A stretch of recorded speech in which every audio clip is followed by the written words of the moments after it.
नमस्कार। हमारे चैनल व्रत पौराणिक और ऐतिहासिक कथाओं में आपका स्वागत है, जिसमें हम तरह तरह की व्रत कथा, पौराणिक कथा और ऐतिहासिक कथाओं का वीडियो अपलोड करते हैं। हमारी आज की व्रत कथा है पद्मा एकादशी या परिवर्तनी एकादशी की व्रत कथा। भाद्रपद माह में शुक्ल पक्ष एकादशी को पद्मा एकादशी या परिवर्तनी एकादशी या जयंती एकादशी या वामन एकादशी या फिर जल झूलनी एकादशी के नाम से भी जाना जाता है। शास्त्रों में इस एकादशी का बहुत महत्व बताया गया है। मान्यता है कि चतुर्मास के शयन के दौरान भगवान इस दिन करवट बदलते हैं। इस दिन भगवान श्री हरि विष्णु के वामन स्वरूप की पूजा की जाती है। परिवर्तनी एकादशी का व्रत बहुत ही पावन है। कहा जाता है कि इस दिन माता यशोदा ने कान्हा जी के वस्त्र धोए थे, इसलिए इस एकादशी को जल झूलनी एकादशी भी कहा जाता है। इस एकादशी को जयंती एकादशी भी कहते हैं, क्योंकि इस दिन यज्ञ करने से वाजपेय यज्ञ का फल मिलता है। अतः मोक्ष की इच्छा करने वाले मनुष्य इस व्रत को अवश्य करें। इस दिन भगवान विष्णु ने करवट लिया था, इसलिए इस एकादशी को परिवर्तनी एकादशी भी कहते हैं। भगवान श्री कृष्ण ने एक बार धर्मराज युधिष्ठिर के कहने पर उन्हें इस कथा का श्रवण कराया था। कथा इस प्रकार है। त्रेता युग में बलि नामक एक दैत्य था। वह श्री विष्णु का परम भक्त था।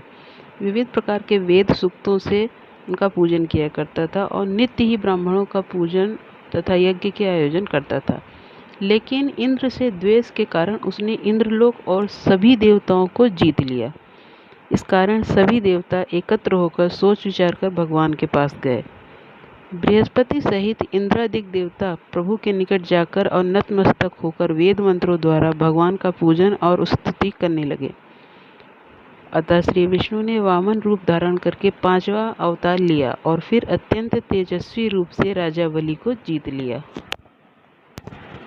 इतनी वार्ता सुनकर राजा युधिष्ठिर बोले कि हे जनार्दन, आपने वामन रूप धारण कर उस महाबली दैत्य को किस प्रकार जीता?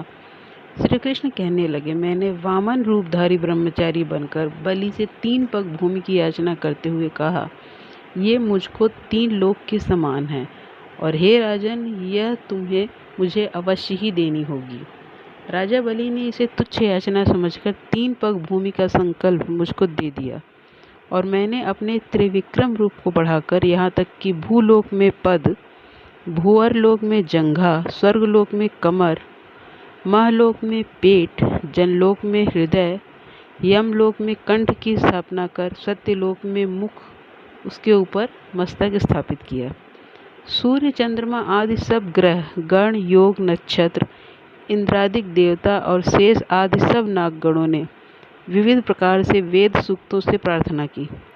तब मैंने राजा बलि का हाथ पकड़कर कहा कि हे राजन, एक पद से पृथ्वी, दूसरे से स्वर्गलोक पूर्ण हो गए। अब तीसरा पग कहाँ रखूं?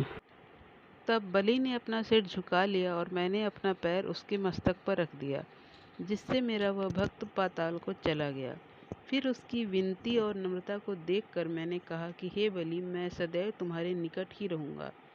विरोचन पुत्र बलि से कहने पर भाद्रपद शुक्ल एकादशी के दिन बलि के आश्रम पर ही मेरी मूर्ति स्थापित हुई। जो व्यक्ति विधि पूर्वक परिवर्तनी एकादशी का व्रत करते हैं, वे सब पापों से मुक्त होकर स्वर्ग में जाकर चंद्रमा के समान प्रकाशित होते हैं और यश पाते हैं। जो पाप नाशक इस कथा को पढ़ते या सुनते हैं, उनको 1000 अश्वमेघ यज्ञ का फल प्राप्त होता है। ओम नमो भगवते वासुदेवाय। हमारे चैनल व्रत पौराणिक और ऐतिहासिक कथाओं को सब्सक्राइब करें, जिसमें हम तरह तरह की व्रत कथाएं, पौराणिक कथाएं या ऐतिहासिक कथाओं का वीडियो अपलोड करते हैं। और अगर आपको हमारा यह वीडियो पसंद आया हो तो इसे लाइक करें और ज़्यादा से ज़्यादा शेयर करें। धन्यवाद।